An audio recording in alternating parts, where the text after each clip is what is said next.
Hello everyone, thank you for watching this video. Now in this part of today's chapter, we're going to look at chapter 1, indices and standard form. We have stopped off yesterday for some of the lessons on indices in index notation. So we already know what's an index notation. To have an index notation means a power form. We need a base and an index, which is the power. So for example, we have this number over here. This is base 5 to the power of 7. So I believe you already know your index notation. Let's move on a little bit more.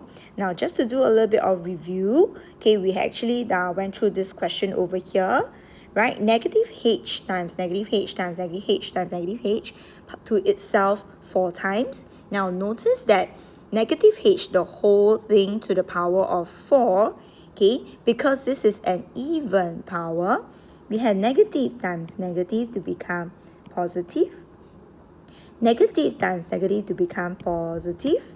So now, when I have positive times positive, the final answer will still become positive. Now, a couple of you in your previous workbook exercises, you wrote this as your answer, but it will be better for you to further simplify your answer into this version.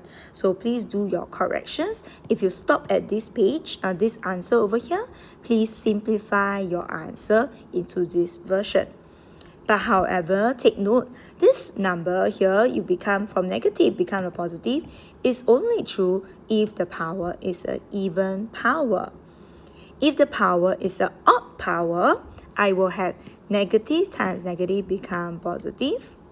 Times the negative again, the number remains as a negative answer.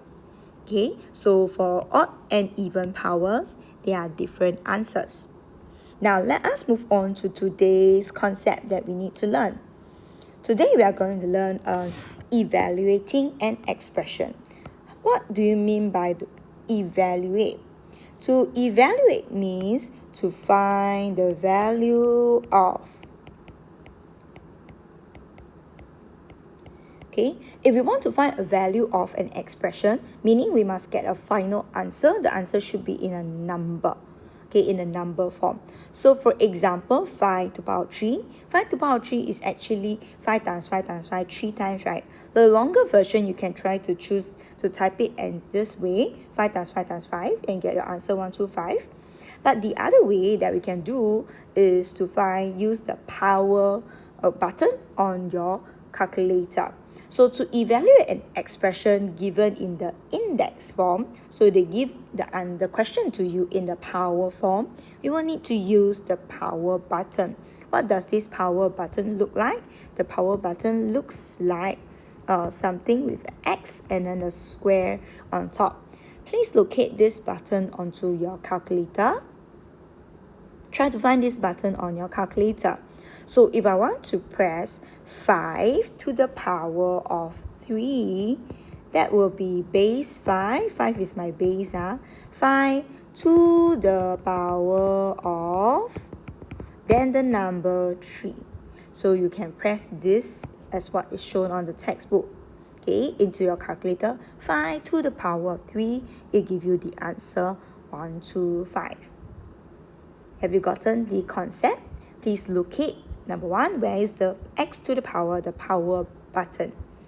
Now, something to highlight a little bit, there is a difference between, you need to take note of the two different cases here. There is a difference between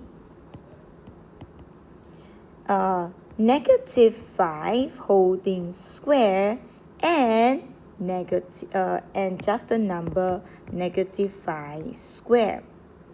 If we were to use the calculator to calculate negative 5 square for this and key this directly as negative 5, then you square, this means that the power to the square here is only for the number 5. It is not for the negative sign. So in this case, if you key this into your calculator, negative 5 power 2, you will get the number negative 25. Okay, but however, if the question requires you to have this over here, This means there's a pair of, notice that there's a pair of brackets over here. This means the power 2 is applied to both the negative sign and the number 5. So if the power 2 is applied to both the negative sign and the number 5, you must press the bracket button, negative 5 inside the bracket, close up the bracket, then you press the power button, x to the power of 2. For this, you will get the number positive 25. So do take note, there is a difference between the answers, this answer over here with a bracket and the answer over here without a bracket. They are not the same.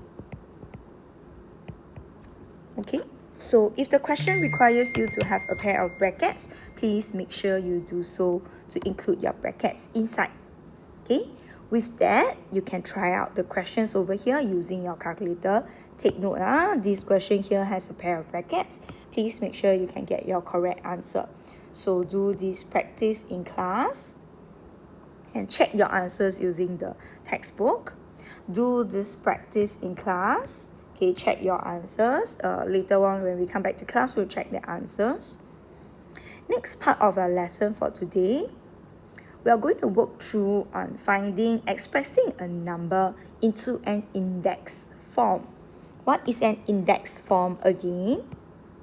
An index form means I need a base and a power.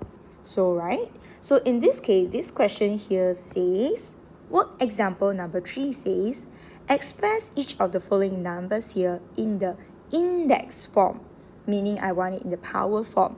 But 2 to the power of something. So that means they want the index form with base 2. With base 2. It's 2 to the power of something. How are we going to do this? We are going to express 8, take the number 8, and we are going to do a repeated division. They want a base 2. So we're going to divide 8 by the base number 2. 8 divided by 2 gives you 4. And we have to continue to do the repeated division until I get the number 1. 4 divided by 2 gives you 2. Still can be divided by 2. Divide by 2 again until I get the number 1 over here. So in this case, 8 can be divided by 2 1 time, 2 times, 3 times. So 8 can be divided by 2 3 times. It will be written as 8 equals to 2 to the power of how many times? 3 times. So 2 to the power of 3. So 2 to the power of 3. The power here, the number of times, this is 3 times. Here, 3 times. So 2 to the power of 3. This one over here, 3 times. Let's try one more example. Example number part B, I have the number 32. I want to express this in the index form where this is my base 2. So I'm going to do repeated division. Divide by the number 2. So 32 divided by 2 gives you 16. Continue to divide by 2 until I get the number 1. 4 divided by 2, 2, 1. Okay, so I stop only when I get the number 1. So in this case, the number 32 can be divided by 2. 1, 2, 3, 4, 5. 5 times. Right? So what I'm going to write 32 is equals to base 2 to the power of, what do you think would be the power? Power 5. Okay, so the number 32 can be divided by 2, 1, 2, 3, 4, 5. 5 times, so therefore it base 2 power 5. Have you gotten the concept? Okay, if you have gotten the concept, let's try one more question, one more part of the question. I'll leave you to do A on your own. I'll just go through part B. Right? For part B, express each of the following numbers, okay, in the index form with base 3 to power of something. So what's the base? I want base number 3.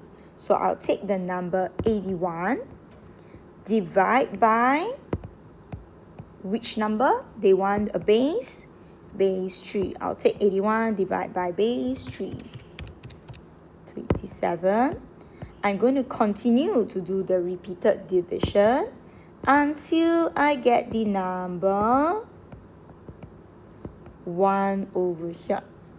So in this case, the number 81 can be divided by 3. 1, 2, 3, 4 times. So there are 4 times over here, right? So I'm going to write the number, express the number 81 as base 3 to the power of 4. Have you gotten the concept? If you have gotten the concept, please, now we are going to continue and ask you to do example 4. Work example 4 to try out your calculator skills. Practice your calculator skills. Try it 4 as well. And work example 5. Practice your calculator skills. Remember to take note of something. Look at this question over here. There is a pair of brackets. So remember to put the brackets into your calculation. So do this page and this question. Alright. So remember, take note, there is a pair of brackets over here. So you need to complete your work in your textbook all the way until page 8. With that, I'll see you for the next lesson. That's all for today. Goodbye. Bye-bye.